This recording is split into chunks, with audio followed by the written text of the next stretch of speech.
Yo, what's good YouTube? Zamcrow here, aka Scoot, back with the CPC, and we've got our season, we've got our season 7 match here, or season 7 week 8 match, and we're taking on the St. Kilda Serperiors, aka Bacon Chest. Played him in the PBF and I believe the World Showdown series, and he's joined the CPC this season, so it's gonna be exciting to play him again. Always have some fun matches versus him, and he's got a pretty scary squad as you can see on screen at the bottom. He's got Mega Lopunny, Tapu Fini, Nidoqueen, Scizor, Celebi, Entei, Kyurem, Jolteon, Mismagius, and the Lycanroc Day, where his Z-move users are Kyurem and I forgot his Z-move users actually. Is it Kyurem and Mismagius, maybe? I'm not really sure. Pretty sure it's Kyurem is one of them, though. And yeah, he's got a pretty threatening squad. We've got Clefable, Mamoswine, Greninja, Azu, Bronzong, Snorlax, Emboar, Rotom Ghost, that is, Tornadus Incarnate, Oricorio, and the Mega Sceptile, where we're going to be bringing our Clefable, Mamoswine, Greninja, Snorlax, Oricorio, and the Mega Sceptile to the match. So he's got some pretty threatening mons. Things like Mega Lopunny are a huge threat. I do have Clefable though, which can infinitely wall that bad boy. He does have some threats to Clefable as well though, such as Nidoqueen and Scizor, as well as Entei being a pretty decent check as well. Especially if I wanted to run like a Calm Mind variant, he ran like a Psyshock, or excuse me, a Psycup variant or something like that. Also, Nidoqueen and Scizor are really threatening. Tough to switch into actually, especially my squad. I guess my best Scizor response are my two fire types, being Oricorio and Emboar. Everything else can be bopped by either Bullet Punch or U-turn, except maybe Rotom, but Rotom's not like bulky enough to take on Scizor anyway. He could be a Pursuit variant as well. He could have Knockoff. He could be a Banded variant with Superpower to go through my Snorlax with Bullet Punch to rip the rest of my squad as well. So yeah, that's definitely a set that I thought could come. Kyurem's also pretty threatening. However, I do have mons that could check Kyurem pretty well. Clefable, Bronzong, even Snorlax. So that's pretty nice. So for this matchup, I felt like we would bring Stealth Rocks, and I actually didn't bring Removal, and I guess I kind of just had a brain for it, because as you see on screen, I'm bringing my Oricorio, and I'm bringing the Fire form, which is Fire Flying type, meaning it's 4 times weak to Rock, and I actually didn't bring any Removal, which is actually going to be a little bit tough on me. Perhaps I should have brought Rotom or Tornadus with Defog, or even Oricorio with Defog, but then that kind of defeats the purpose of eliminating rocks to switch in. But yeah, I didn't bring any Defog or anything like that, but that should be okay. I don't think he's going to bring like Toxic Spikes or anything like that. I feel like Nidoqueen is kind of forced to run, if it comes, potentially Stealth Rocks, if it's his rocker, and then it's going to run like Dual Stab and maybe a coverage move for Bronzong or something. So that's the idea I think he's going to bring. I don't think he's going to bring Toxic Spikes, so I shouldn't be too ate up by Hazard Stack if he does decide to. I mean, I don't think he'll bring it, so I shouldn't be too ate up by that. But yeah, we can go ahead and hop into the individual sets now and see what they're all about. Alright, so we've got Clefable here as our first pick for this matchup specifically. We're running, we kind of had to bring this thing because of the aforementioned Mega Lopunny. It's a huge threat. And this defense investment allows me to always switch in on returns, frustrations, anything like that. And I'm never to hit KO'd after Stealth Rock, so that's something that's really nice. I can always throw off a Wish and Protect, or Protect first. And get a little bit of my leftovers back and things like that. I am an unaware ability. Excuse me if you guys can hear that. Truck just started outside. Yeah, that's kind of annoying. Anyways, he could be like a Cosmic Power Mega Lopunny. He could be like a power-up punch variant. It works really well versus my squad to be able to pick off something that's weakened like Mamoswine or Greninja or Snorlax and get that +1 boost and then be threatening. So having Clefable can always check Mega Lopunny. It shouldn't be too big of an issue. I guess the biggest issue would be if he was to like be some sort of cosmic power and then baton passed it into something like Scizor. And then with my coverage, I can't hit Scizor, so Scizor could infinitely set up. And then even though I'm unaware, it's still going to drop me because of its type advantage. And then the rest of my mons are not unaware, so it would just rip through my squad at that point. So that's something I had to keep in mind. And keep in mind the baton pass rules. I believe you can pass speed alone. I believe you can pass any kind of combination of stats minus speed. And then you can't have, you know, like an attack, like a sword stance and a speed pass. You can't do that. So yeah, this thing should take care of Mega Lopunny pretty comfortably. The biggest issue, I think, is being taunted by things like Miss Magius or Tapu Fini and things like that. It could be annoying. So yeah, I had to keep that. And I had 40 EVs left over, so I dropped them in Spadef. And this is my designated Stealth Rocker. I didn't have room on Mamoswine, so I felt like this was pretty okay right here. As you'll see in a second, Mamoswine is actually an Assault Vest variant, so it can't actually get up rocks. So let's go ahead and hop into that. So our Assault Vest Mamoswine here, we've got 4 attacks: Earthquake, Icicle Crash, Ice Shard, and Knockoff. I thought about bringing Freeze Dry for the Tapu Fini, but I felt like with the rest of my squad, plus just having these powerful Earthquakes, it should be just enough. It should be just enough to take care of everything. I have quite a bit of attack investment as well. I think it puts me to where mons that are potentially 2-hit KO'd are 2-hit KO'd, mons that are potentially O-KO'd are O-KO'd, and then everything else survives an O-KO or 2-hit KO anyway, so I didn't need to put any more attack investment.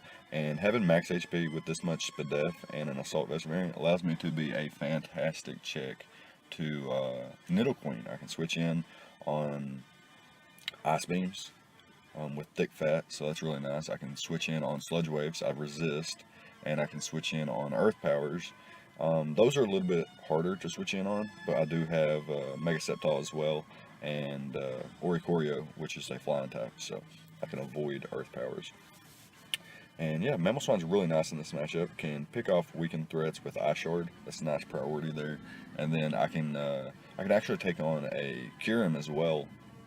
It can never sub up on my Earthquakes, and if I get rid of its item, then it's less of a threat too. And then Draco or Ice Beam or like Life Orb sets from a Kyurem can't come through this bad boy. I should beat it 1v1 unless it's some kind of Roost Leftovers variant. And then Icicle Crash and Ice Shard give me, of course, stab options from my Ice type. And then Knockoff is there for things like, well, generally getting rid of items. It's nice to get rid of Tapu Fini's item. It's nice to get rid of items on things like potentially a Scizor or Kyurem, like I was mentioning earlier. The Miss Magius could switch in on a predicted Earthquake, and I could just bop it with a Knockoff. Could be nice. But yeah, that's just about it for Mamoswine. No rocks this match for this bad boy. Running the Thick Fat ability with the Assault Vest should be a pretty okay bring. I don't think my opponent will be expecting this, and could potentially catch him off guard. So let's go ahead and hop into the Greninja. Alright, so for this bad boy, we've got a Life Orb variant, and it's kind of just really hurts my opponent's squad. Been able to outpace almost everything outside of, I believe, Jolteon. Speaking of Jolteon, I do have Mega Sceptile, which outpaces Jolteon and the rest of his squad, including Mega Lopunny. So I kind of do expect Jolteon to come, and I expect him to have Quick Feet, so that he can outpace my Mega Sceptile and my Greninja, even if I'm Scarfed and things like that. I do expect a Quick Feet Jolteon to come. It would be a really nice bring. And yeah, that's the idea of Water Shuriken here. It's to, once I get put in torrent range, Life Orb Water Shuriken should do over half to Jolteon if I get at least 3 hits. If I get 2 hits, it's kind of different. but if I can get 3 hits or even more, that would be really, really nice. I've got the gunk shot for the Tapu Fini. Hydro and Dark Pulse really do the job for the rest of his squad, and I don't necessarily have anything to hit Kyurem with, which could come in on Hydro Pumps, and if it's bulky enough, it could take Dark Pulses as well. But as long as I have Stealth Rocks up, have my Life Orb intact, and get some chip damage on Kyurem, I should be okay. It shouldn't be too big of an issue. And like I mentioned, the gunk shot is there for the Tapu Fini. And we've got max special attack. Allows us to hit things as hard as possible with things like Hydro Pump, Dark Pulse, and Water Shuriken, of course. And then we had 96 EVs left over, and I felt like, depending on what kind of Tapu Fini he brings, I felt like having those extra 96 EVs into attack would make my gunk shot, potentially be able to drop a Tapu Fini, 2-hit KO it, predict it to switch in, go ahead and throw off the gunk. It comes in, it takes, potentially over half from gunk shot, and then I could bop it with the second one, which would be really nice. Not too much else to say about this bad boy. Obviously, I'm easily revenge killed by Mega Lopunny if it's at full or close to full, where my Water Shuriken can't, pick it off from that range or something like that. I thought about running Protect in case he was going to run High Jump Kick and things like that. But yeah, I guess that's about it for Greninja. Not too much else to say, and we can move on to Snorlax now. Alright, so next up we have Snorlax, which is a pretty good mon. I didn't think... I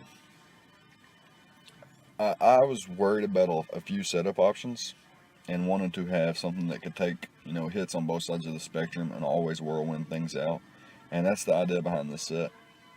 Obviously I have Return and I can't hit Scizor, well, I can hit Scizor, but it'll bounce off.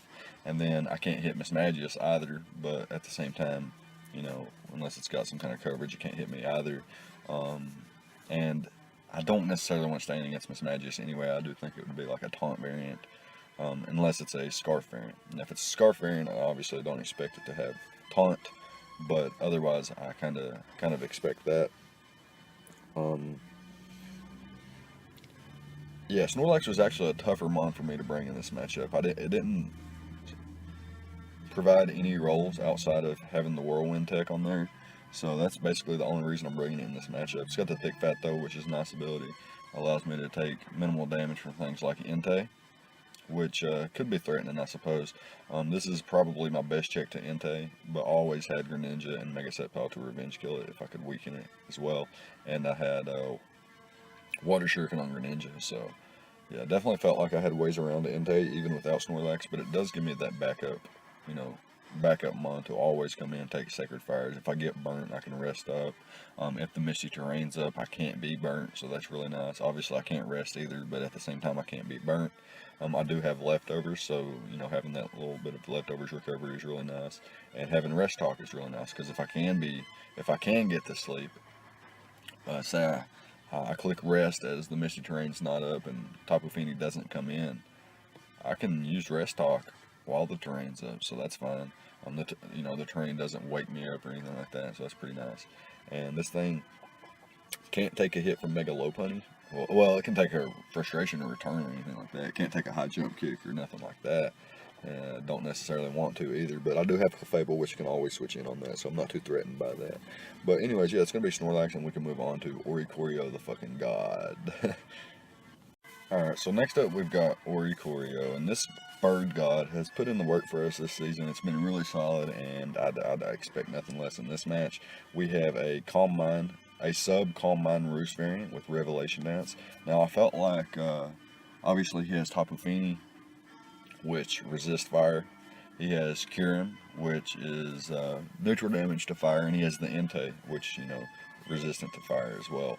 But if I get enough Calm Minds up, and I have, a few ways of weakening Tapu Fini, such as catching it off guard with a Gunk Shot Greninja, staying in with Mamoswine versus it, knowing that I can eat up a Surf because of my special defense and Assault Vest investment and stuff like that. So I felt like that thing would be weakened enough to where this set, despite being pretty much walled by it, And if it has haze, then it's even a bigger issue. But if I can beat that thing down and get this bad boy in on something like a Scissor, and I can roost up and can calm mind up, potentially set up a sub, this thing could be in a pretty good spot after 2 calm minds. Even like a Life Orb Jolteon's not, going to be able to 2-hit KO me, which is really nice. I'm pretty sure that was the calc. If I get 2 calm minds up, that Life Orb Jolteon doesn't 2-hit KO. Might be a roll. After rocks, it doesn't matter because, after rocks, this thing's dead anyway. We have enough defense investment. Well, basically, we have enough speed investment to outpace a max speed Scizor, pretty sure, and then some other things that could be potentially speed creeping, some weird speed creeps. I won't get into all of that. But, yeah, our speed investment's pretty specific. And then we just dumped, the rest of we had to get max defense so that we can take on Scizor the best possible. We can take on Mega Lopunny's fighting type attacks pretty comfortably. So if we ever had to, double around, scout for things, then, we could switch into this bad boy. And yeah, this thing could be a real menace. Its speed tier is really nice. And then its special attack is okay, and with Calm Minds it could be a real nuisance for my opponent. So that's the idea. Hopefully it works out. I kind of wanted to bring Hurricane and leave off Sub, but I felt like Sub was really nice. Last week I got caught with a Toxic on my Oricorio as it was setting up, and that was okay because I was a Baton Pass variant, and the idea was to Baton Pass into something else. So it wasn't too big of an issue, but, people were prepping for Oricorio more now, want to get a Toxic off of area that, don't want to let that thing set up. People are starting to respect it and things like that. So yeah, I do expect, him to potentially be able to do that. And after a Calm Mind, we are not 2-hit KO'd by a max special attack Sheer Force Nidoqueen Sludge Wave after a Calm Mind, which is really nice. I think we take like 48% or so. Maybe 49. So yeah, that's really nice. And if you guys didn't know, the ability Dancer, if somebody uses Quiver Dance or Dragon Dance in front of me, and I switch in, and my Dancer ability activates, I will also Quiver Dance or Dragon Dance.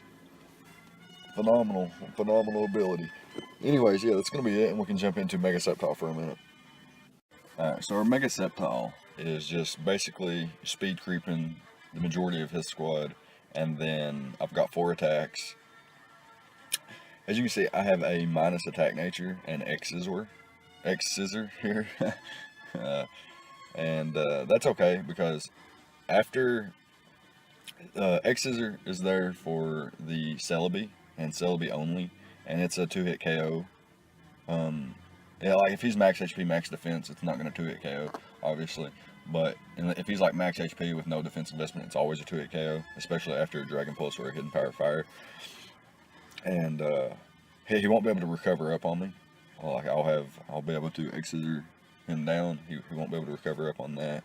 And unless he has like Hidden Power Ice or some kind of coverage, he won't be able to, be a solid check to me.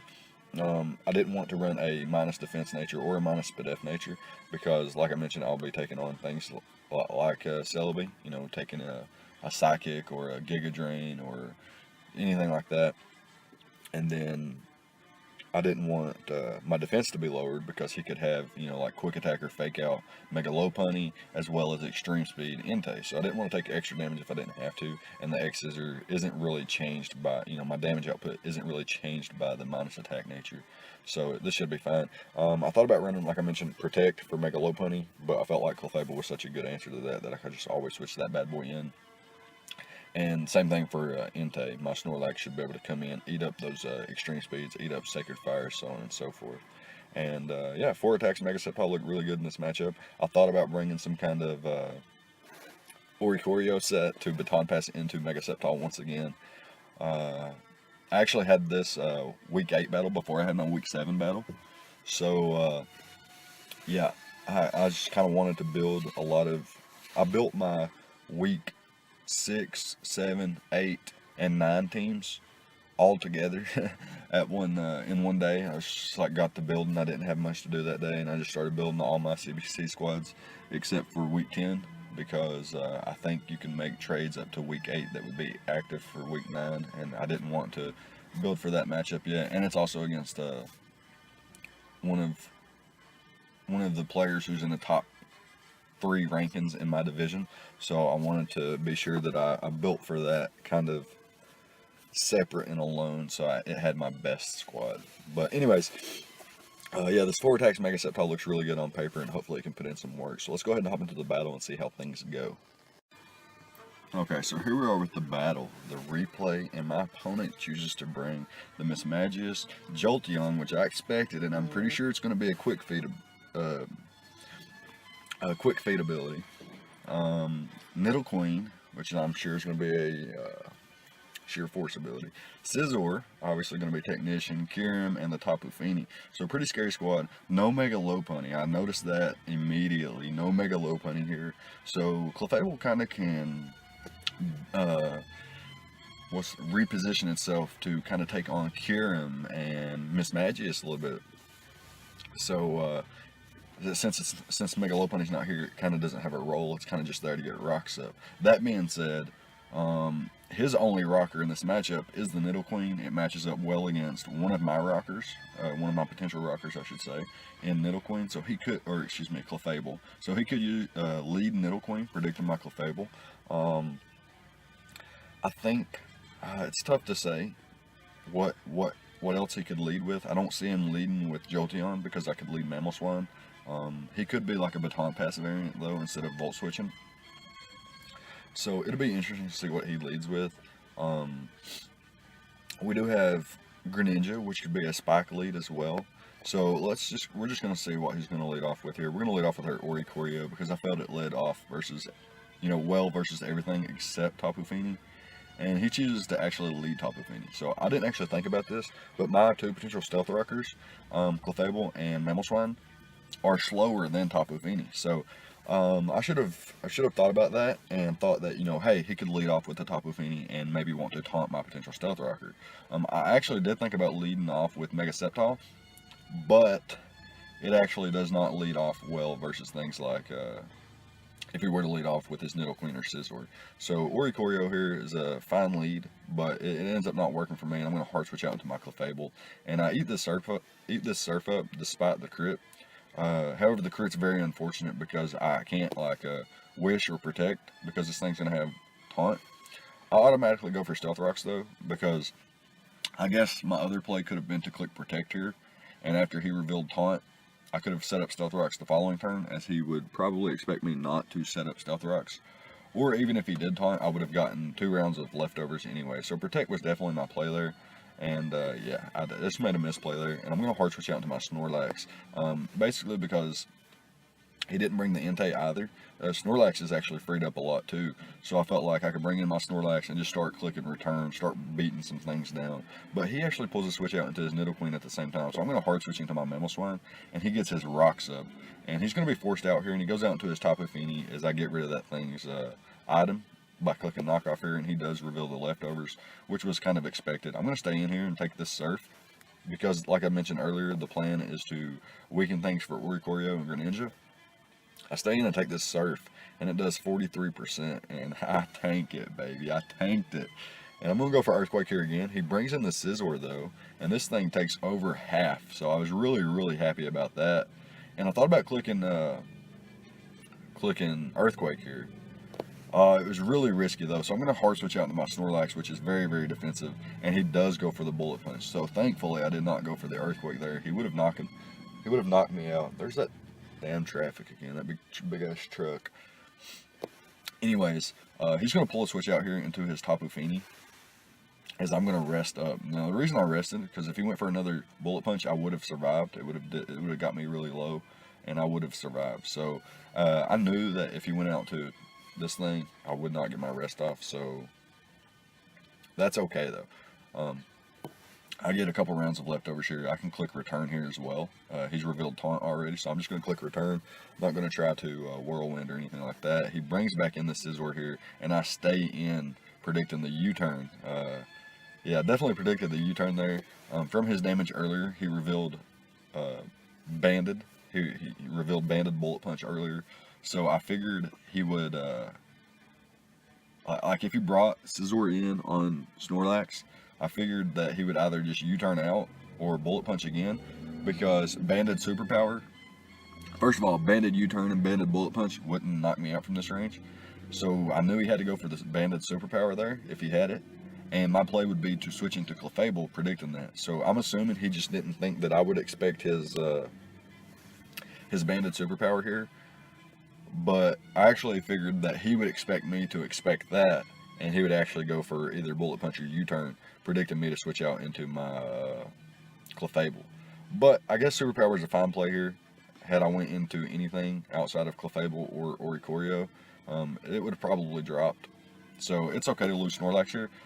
Entei not in the match, so not too big of an issue. I'm able to go out into my my Clefable here and get up Stealth Rocks, which is really nice. And what I can do here is actually click Protect and get a little extra round of leftovers back. And at this point, I'm pretty sure I can just click Protect again and see what he wants to go for. So he goes for the Bullet Punch. And now what I can do, this is actually a tough play right here. This is one of the toughest plays of the match. I can go out to, first of all, Clefable might drop here. He is banded with Bullet Punch Technician. I could drop here despite how much defense investment I have. Scizor will most certainly be 2-hit KO'd if it's not, Mega Sceptile will be 2-hit KO'd by Bullet Punch if it's not just straight up O-code. Mamoswine drops to the Bullet Punch. And then Oricorio takes at maximum 26% from Bullet Punch. So if I come in on Stealth Rocks, if he gets 2 high rolls, he can knock me out. So I felt like my only play here was Greninja, but at the same time I didn't want Greninja to take damage because it's a Life Orb variant, and keeping that Life Orb and having that Water Shuriken for the late game looks so nice at this point since Tapu Fini's down. So I'm going to hard switch into my Greninja here, and I'm going to fire off a Dark Pulse. And as you see here, with Stealth Rocks up, I'm able to 2-hit KO Kyurem, and I'm just going to go for it. I didn't think he would be Scarf. I didn't think he could afford a Scarf variant with things like Mamoswine and Clefable on my squad, and even the Bronzong that I didn't bring, so I didn't expect that to come. Here he brings in his Mismagius, and I just revealed Dark Pulse, so I'm automatically assuming this thing is Choice Scarf, and it's going to have like Dazzling Gleam or some kind of fighting coverage, or even like Thunderbolt or something. So what I'm actually going to do here is pull a switch out into my Clefable as he goes for the Dazzling Gleam, and it bounces off, does 25% or whatever, and what I can do here is Wish Up and Protect and get a lot of health back on my Clefable. But he brings in his Nidoqueen here, and I took a Surf earlier from Mamoswine, and look how good Mamoswine looks versus his team right now. It takes hits from Nidoqueen, it takes hits from Jolteon, and it takes hits from Mismagius and knocks them all out with Earthquake and Knockoff respectively. So what I'm actually going to do with this Wish is pass it to my Mamoswine. I can come in and take rocks. I know he's going to go for the Sludge Wave. It's going to bounce off. I did 15% and I get a big Wish back. And now I'm going to click Knockoff, predicting him to switch out. Or excuse me, I didn't have to do that. Knockoff would have been a bad play, as it wouldn't have knocked out the Nidoqueen, and he could have gotten 2 Earth Powers off on me. I actually click Icicle Crash, as it would do enough to Scizor, Jolteon, and Nidoqueen to at least put them in range of Jolteon. Put Jolteon in range of Ice Shard. So I felt like Icicle Crash was a fine play there. Had he went Scizor, that would have been fine as well. And we're able to knock that bad boy out. He brings in his Scizor to Revenge Kill me here, and this is a huge play. I could switch out.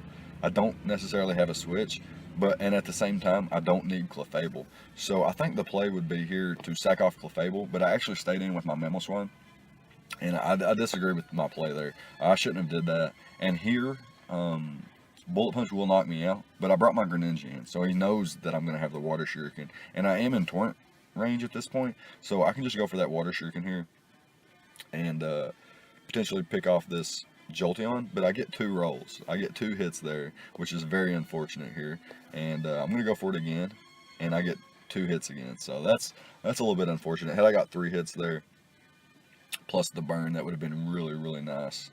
I think the burn would have knocked him out there had I got 3 hits on either of those water shurikens, but it is what it is. I bring in my Clefable here, and I wanted to click Wish, but had he been like a modest Thunderbolt there, he could have knocked us out. So I had to click Protect first, and here I'm just going to click Protect once again.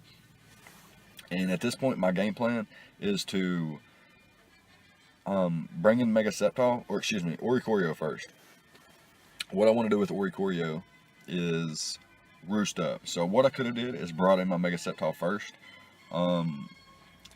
I didn't exactly know what his Nidoqueen was here. There was a lot of different options it could have been. It could have been like max special attack, modest, or it could have been like timid, max special attack with a life orb.